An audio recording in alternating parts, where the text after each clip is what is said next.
GREYS'LAND. It's a facility for adopted Greyhound Atlanta in Stone Mountain, Georgia. We house a number of Greyhounds. Usually for adoption there's between 6 and 20 at any one time. It's very easy to collect Greyhounds because they're so easy to live with. And they do well when they are together because they've always grown up with other Greyhounds. And so it's almost easier to have more than one than just one. There's something about them that has a calming effect. I'm here to adopt a friend for my dog, Bailey. I've had her for about 3 years, and we're looking for a second dog.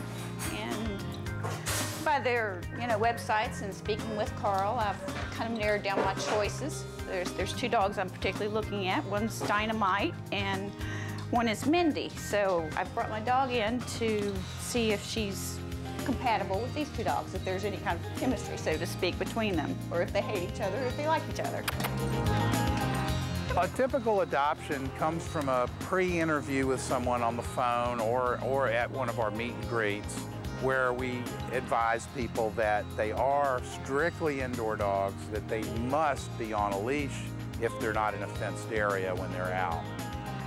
There's not a real concrete way we talk to people. We just kind of let them know, and they interact with the dogs, and based on that, the people try to, by process of elimination, narrow the dogs down to the 1 or 2 or 3 that are the finalists.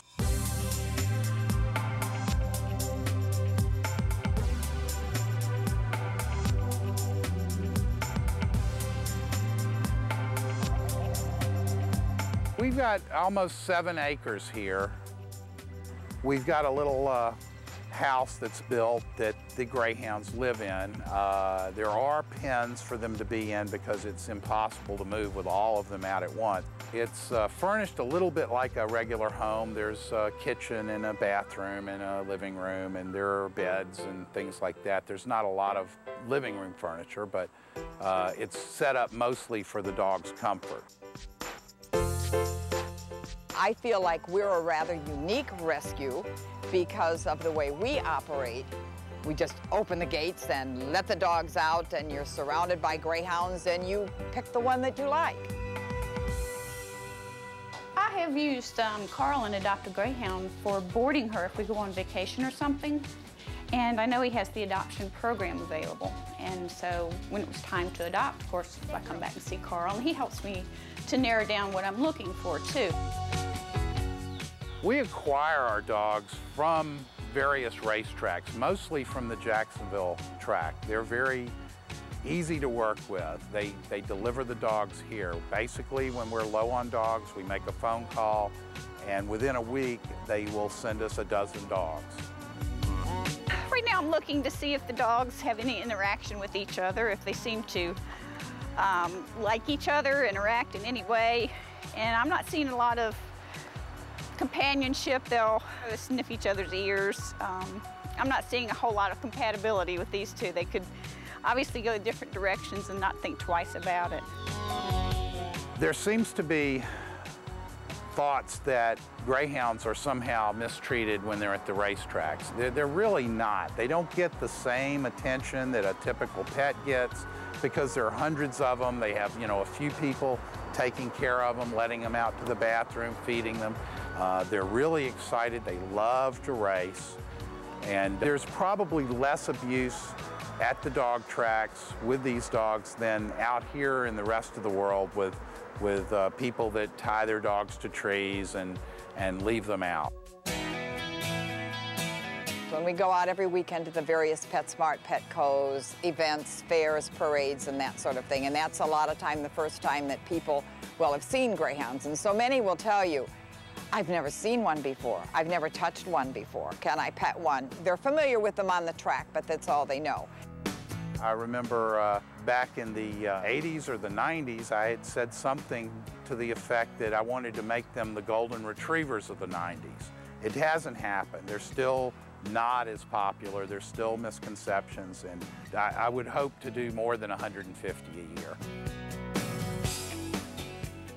All right, let's see what we do here with Dynamite and Bailey. Let's see how they do together. seem very similar in size. I'm kind of looking for that. You can see they kind of are walking together already, whereas the other dogs are pulling in opposite directions. We also require of the prospective adopters to bring their pets as well, so that they can all meet, and if we can't tell that their pet and our Greyhound are in love, at least we can tell they dislike each other. And based on that, the people try to, by process of elimination, narrow the dogs down to the 1 or 2 or 3 that are the finalists. She looks like she's in pretty good condition. Tail language, they're still kind of learning each other, but they're not afraid of each other. They look like a more compatible couple to me. So I think I'll go in and tell Carl that he's got another adoption. We think Carl's crazy in that who else could have done this for 28 years? No vacations, no sick days, no time off, 24/7 caring for these dogs. Well, Carl, I think I'm going to go ahead and take Dynamite here.